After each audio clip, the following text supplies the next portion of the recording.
dari kelompok 8. Pada video kali ini kami akan mempresentasikan PowerPoint produk hasil kerajinan dari kelompok kami. Sebelum kami mulai presentasi, izinkan kami memperkenalkan diri terlebih dahulu. Perkenalkan, nama saya Edi Ngurah Agung Orepada, nomor absen 13. Saya Daniel Fikari Malaysyanduri, absen 8. Saya Kadar Suprama Dewi, absen 24. Saya Kadar Masalah Syarina Menpernata, nomor absen 25. Saya Tadi Putu Wasen Tanggara, absen 39.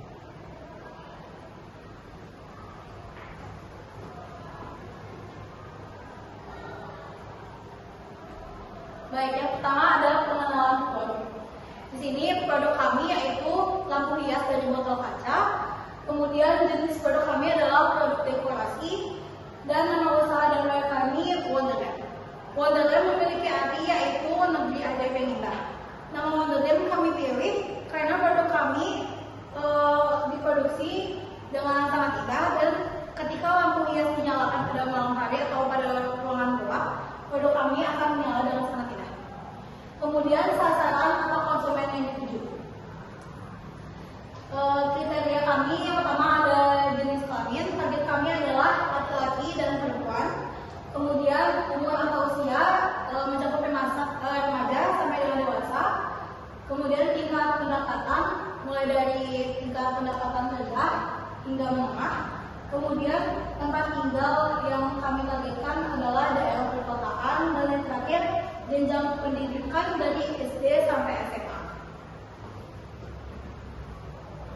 Selanjutnya akan dijelaskan oleh Prof.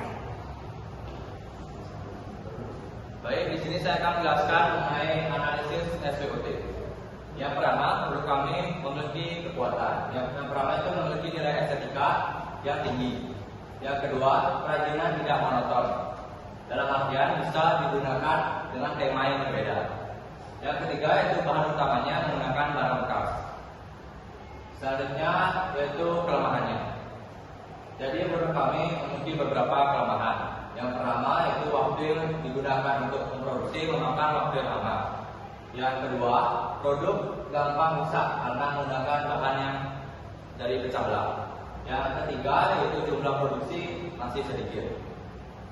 Selanjutnya yaitu peluang.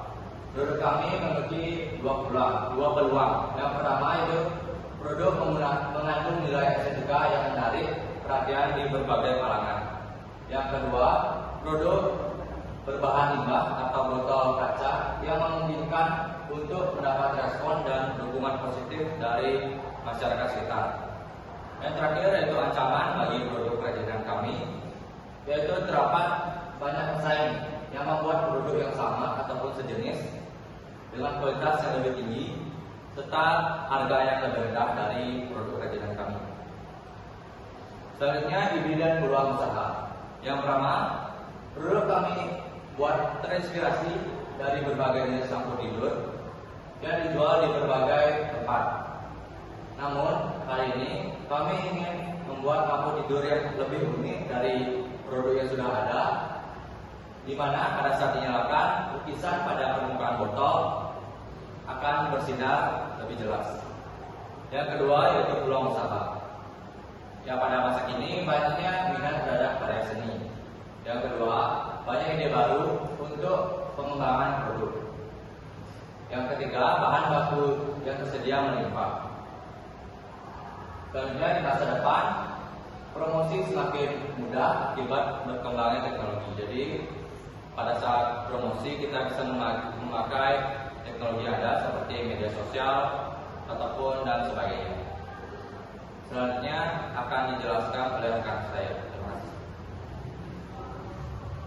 Baik, saya akan menjelaskan tentang sumber daya usaha. Yang pertama adalah atau manusia. Kami membagi data divisi-divisi untuk masing-masing anggota, seperti Arman sebagai penanggung jawab, saya sebagai tim kreatif, Sharon sebagai promosi produk, Daniel sebagai pembuat produk, dan Marcel sebagai finishing. Lalu ada Ani atau uang. Berikut perhitungan biaya produksi untuk memproduksi satu buah produk saat pertama kali memulai usaha. Biaya variabelnya ada gas kaca, cat dan buas, dan lampu. Total biayanya yaitu 63.000. Lalu ada biaya tetap yang ada Total biayanya ada 64.000. Lalu ada biaya produksi. Total biaya variabel ditambah total biaya tetap totalnya adalah 127.000. Yang ketiga ada material atau fisik.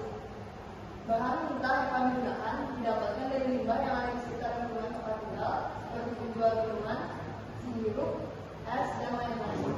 Hal tersebut mempermudah kami dalam memperoleh barang mentah dengan gratis sehingga agar produk dapat ditekan dan membuat lingkungan sekitar semakin bersih. Yang keempat ada mesin atau teknologi. Dalam proses produksi, kami tidak menggunakan mesin yang kompleks karena harganya yang cukup mahal. Namun dalam hal promosi serta berkomunikasi dengan pelanggan, kami dapat menggunakan handphone dan laptop. Lalu yang terakhir ada market atau pasar. Untuk dapat menguasai pasar, kami harus meningkatkan kualitas produk kami serta terus mengembangkan kreativitas produk sehingga produk menjadi produk yang menarik dan tidak monoton. Kami juga memanfaatkan media sosial untuk mempromosikan produk melalui foto dan video yang menarik. Selanjutnya akan dijelaskan oleh Kak.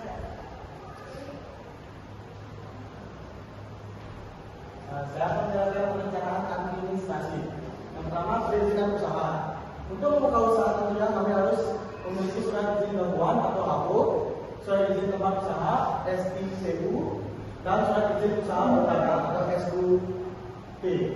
Hal tersebut berguna bagi perusahaan untuk mendapatkan legalitas, serta kelangsungan usaha lebih terjamin. Karena tingkat produksi produk kami masih rendah. Semua surat tersebut akan kami urus ketika usaha kami sudah semakin meningkat. Yang kedua, surat pengiriman. Untuk mengirim surat ke pihak lain, kami menggunakan Gmail. Jadi ini surat yang kami kirimkan yaitu surat permintaan, penawaran, dan lain-lain. Yang ketiga, pencatatan pesanan. Untuk pencatatan pesanan, kami menugaskan para penanggung jawab produk kami untuk mencatatkan pesanan yang masuk. Pencatatan kami menggunakan Microsoft Excel agar data lebih mudah serta efisien. Yang keempat, pencatatan transaksi keuangan. Kami menggunakan Microsoft Excel ketika melakukan penjualan perusahaan akan mencatat setiap pemasukan, pengeluaran, untung, rugi, dan perubahan modal yang terjadi setiap bulan oleh salah satu anggota kami dalam aplikasi Microsoft Excel. Yang terakhir, pajak. Usaha kami baru dimulai sehingga memiliki kekayaan dan pemasukan yang kecil. Selain itu, kalau usaha kami kecil, hal tersebut membuat perusahaan tidak wajib membayar pajak. Namun, jika sudah berkembang maka perusahaan kami akan membayar pajak. Sekian saya dilanjutkan dengan rekan saya. Baik, di sini saya akan menjelaskan perencanaan pemasaran. Perencanaan pemasaran tersendiri dibagi menjadi 3. Yang pertama, memahami seni menjual. Untuk menjual produk dengan baik, kami selain harus memperhatikan promosi dan teknik marketingnya, selain mempromosikan produk dan menjual produk dengan baik, kualitas produk juga harus ditingkatkan sehingga produk dengan ekspektasi pelanggan. Hal tersebut jika dikombinasikan maka dapat menghasilkan penjualan produk yang baik. Yang kedua, menetapkan harga jual. Dalam menetapkan harga jual, kita harus mencari total biaya produksi terlebih dahulu. Lalu kita akan dapat menentukan HPP, BEP, dan laba bersih kotor. Yang ketiga yaitu promosi. Dalam promosi ada 2 cara yang dapat kita gunakan, yaitu personal selling atau berinteraksi secara langsung saat memproduksikan atau mempromosikan produk kepada calon pelanggan saat adanya suatu event. Dan yang kedua, publication atau mempublikasi video dan foto tentang produk yang kami buat ke media sosial, membuat suatu web untuk mempermudah penjualan online.